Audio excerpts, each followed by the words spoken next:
думку.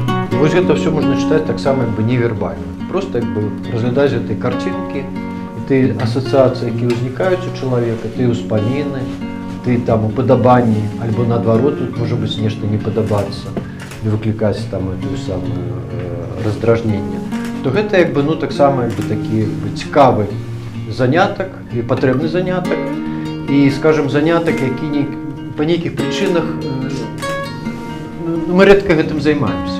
Бо наша культура пабудавана, на жаль, выключна як вербальная культура. Мы як бы развучыліся як бы глядзець і думаць вачыма. І тут як бы, ну, вот я прапаную як бы такі варыянт, што як бы паглядзець, як бы адключыць гэтыя там мазгі і проста разглядаць гэта вось на ўзроўні гэтых карцінак асацыяцый.